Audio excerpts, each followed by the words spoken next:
It's nearly 10 and we're having raspberry porridge, and we have a really short day today, which we're really excited about. Except for the fact that we're seeing a lot of mosquitoes out there right now and barely any wind, so we're probably going to have to get out our mosquito nets. Except I didn't bring one because you said fuck it. Really? Well, you can use mine. Yeah, we hope to arrive before 4, so we can do some fishing, hopefully spice up our dinner. And yeah, nice and short day today. When we arrive, we're going to send a message to Jesper Svola about an update on the fire, just to hear how it's going. See if we can do the normal route tomorrow, or we have to go the southern route. We're a little limited on time, so we're just hoping to be able to do the normal trail, and if not, we'll go to fireweed and maybe take a boat from there, which you can easily do. This cell phone connection, so you can call the tour company in Sisimiut. There are several tour companies, and I believe it costs around 600 Danish kroner to get a boat transferred to Sisimiut, so you'll be there within. After you arrive, you could call them, agree on a time, maybe the next day, and it's like a 1-hour boat ride, I think. So yeah, we'll see how it goes.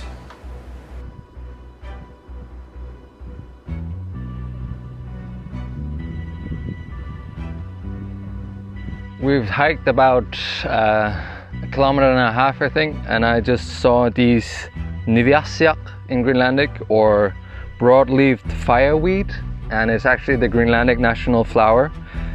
And I'm not sure why it's the national flower. It is beautiful, and it does grow pretty much everywhere in Greenland, from the furthest reaches in the north to the eastern coast to the south. And the flower petals are actually edible. So if you have a significant other with you, as many do on this trail, you could spice up their oatmeal by putting the flower petals on it.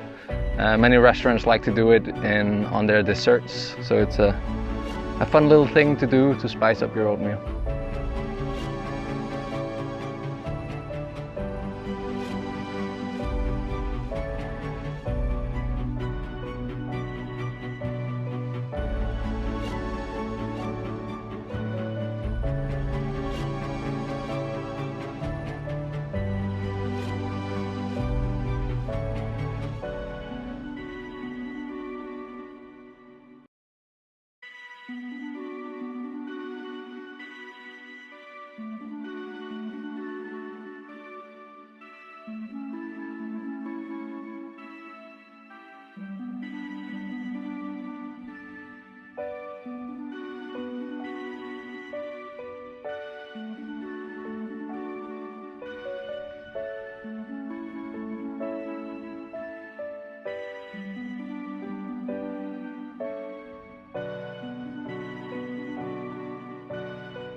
Yesterday we left the cabin around 10 a.m. and started off with a small ascent until we reached a really beautiful viewpoint where you could see the valley we were going down to, and then we started a really long descent with some quite steep parts where I was really happy to have my hiking pole just to give that extra stability.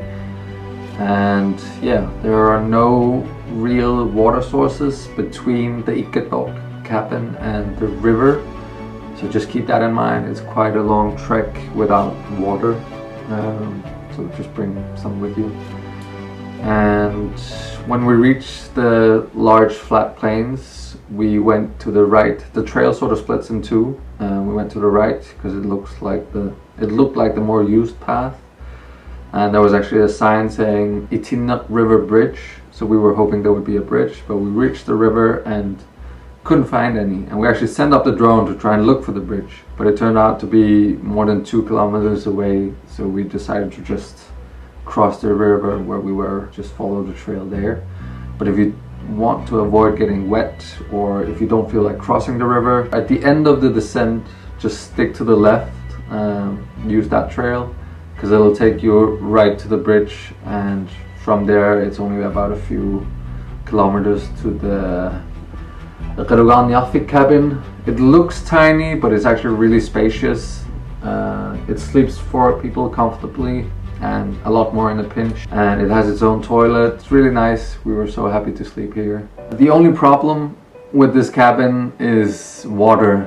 It's really far from a water source. We had to walk 300-400 meters down just to find water, and then bring it all the way back up to the cabin. Luckily we have 3 water bottles and a water pouch, so we don't have to walk as much, but just keep that in mind. Water is far away. Other than that, it's a really nice cabin.